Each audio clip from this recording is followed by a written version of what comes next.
Many award-winning chefs are starting up progressive eateries around Alabama. One of those chefs is James Beard Award winner Chris Hastings.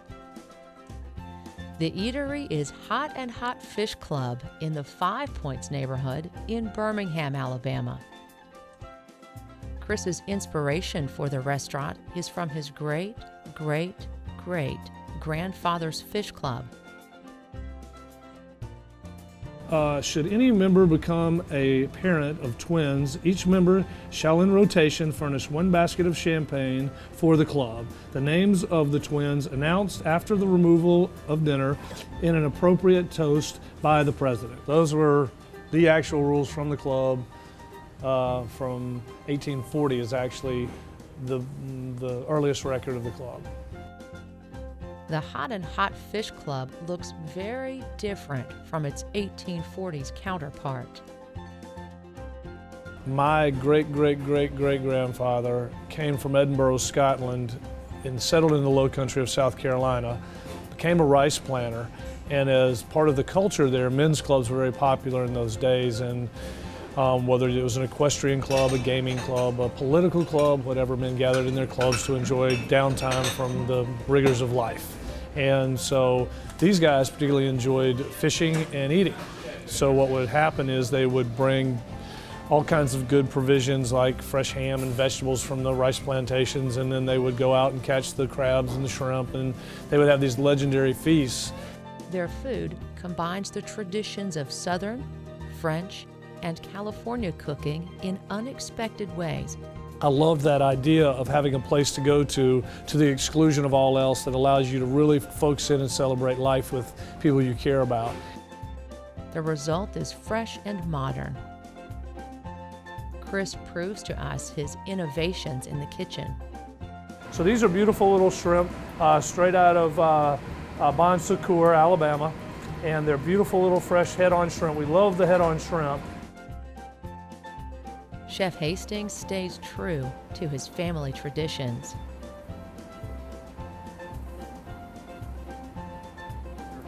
You can see these are the white grits. These are from McEwen and Sons. We make the grit, we spread it out, we chill it, and then we cut it into little circular discs, and then we toss that in a little bit of cornstarch, and then what we're going to do is we're going to deep fry them.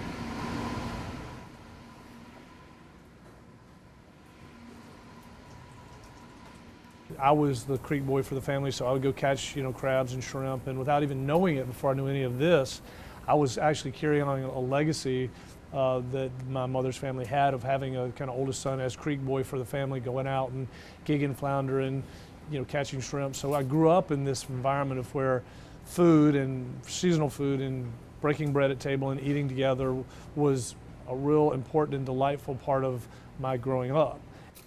This is kind of taking an old traditional dish that we've been doing forever and putting a new spin on it that's more in keeping with a kind of a modernist view of cooking. It's a new version of shrimp and grits. Another part of that whole thing is everything in here we designed. The tables, the chairs, the plates, the hutch, all the ironwork. This is a community of craftsmen, and we're part of that story. And so when you come in here, you're coming into the home that we've created in and around what we think Alabama's all about. We've done 3 different things for the trio of pork that we're doing. So what I'm going to do is hit this with just a little bit of oil, hit it with some little salt and pepper, and then we're going to grill these things.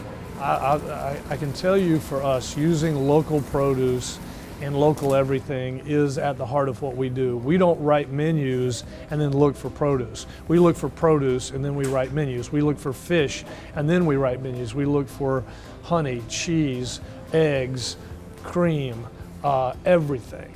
Everything we look for first, and we let the season dictate the menu, not the menu dictate our search for products. I'll tell you, this is the kind of food I really like to eat. To me, very recognizable cooking, very delicious food, and put together in a way that's well thought out and beautiful from a style standpoint and technique. What I want them to be mumbling under their breath is like, wow, wow, what just happened? I wasn't expecting that. That was amazing. That's what I want them to. That's what our goal is every day, in a way that is you know, kind of freaks them out a little bit. Like it's like I just, you know, they got something they weren't expecting, and it was a wow moment. That's what we hope for. Chris constantly develops new recipes, but he never forgets the past.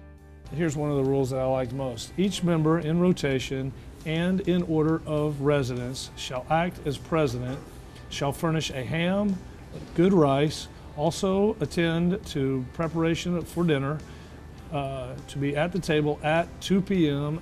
and not later than 2:30. He must present order, select sides with the vice president for games, and if absent, he must send his ham and rice! Exclamation point.